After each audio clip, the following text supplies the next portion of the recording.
વલસાડ જિલ્લાના Vapi GIDC police વિસ્તારમાં આવેલ ભડકમોરા સિરપડ વિસ્તારમાં એક મહિલા ચોરી ચૂપીથી ડ્રગ્સનું વેચાણ કરતી હતી એવી હકીકત વાપી જીઆઈડીસી પોલીસને મળેલી. આ હકીકત આધારે વાપી જીઆઈડીસી પોલીસે રેડ કરતા આ મહિલાને આશરે 275 જેટલા ગાંજાના જથ્થા સાથે પકડી પાડેલ છે, જેની કિંમત 13,000 રૂપિયા થાય છે. 275 ગ્રામ જેટલો ગાંજો છે.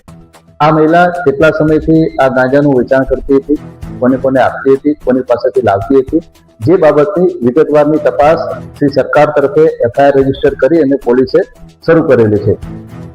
વલસાડ જિલ્લા પોલીસ વલસાડ વિસ્તારમાં અને ખાસ કરીને વાપી વિસ્તારમાં આ ડ્રગ્સનું દૂષણ નાબૂદ થાય એ માટે સક્રિય છે, કટિબદ્ધ છે.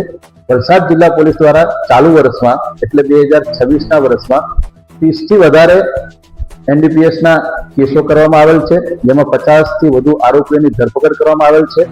અને આ કાર્યવાહીમાં આશરે 1.25 કિલો જેટલો ડ્રગ્સનો જથ્થો પોલીસ દ્વારા જપ્ત કરવામાં આવેલ છે, જેની કિંમત આશરે 1.25 કરોડ રૂપિયા જેટલી થાય છે. આ તબક્કે મારી વલસાડ અને વાપી વિસ્તારના લોકોને અપીલ છે કે વલસાડ પોલીસ આ ડ્રગ્સનું દૂષણ નાથવા માટે કટિબદ્ધ છે. એમાં આપના સહકારની જરૂર છે. આપના વિસ્તારમાં, આપની આજુબાજુમાં જે પણ કોઈ લોકો આ પ્રકારની ડ્રગ્સની વેચવાની, ડ્રગ્સનું સેવન કરવાની ગેરકાયદેસર પ્રવૃત્તિ કરી રહ્યા છે, એની માહિતી આપ નજીકના પોલીસ સ્ટેશનમાં આપો. જે પણ લોકો માહિતી આપશે એ માહિતી આપનારનું નામ ગુપ્ત રાખવામાં આવશે. અમે માહિતી કોણે આપી છે એ જાહેર નહીં કરીએ અને સારી માહિતી આપનારને અમે પ્રોત્સાહિત પણ કરશું. તો મારી તમામની વિનંતી છે કે આપણે બધા ભેગા મળી અને આપણા વલસાડ જિલ્લામાં વાપી વિસ્તારમાં આ ડ્રગ્સનું દૂષણ નાબૂદ કરીએ. જે પણ માહિતી છે તમારી પાસે એ તમે પોલીસને આપી શકો છો. પોલીસ કટિબદ્ધ છે, સક્રિય છે.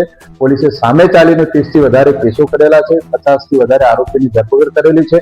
હજુ પણ જે પણ લોકો આ પ્રકારની પ્રવૃત્તિ કરી રહ્યા છે એ તમામ લોકો ઉપર કાયદેસરની કાર્યવાહી કરવામાં આવશે.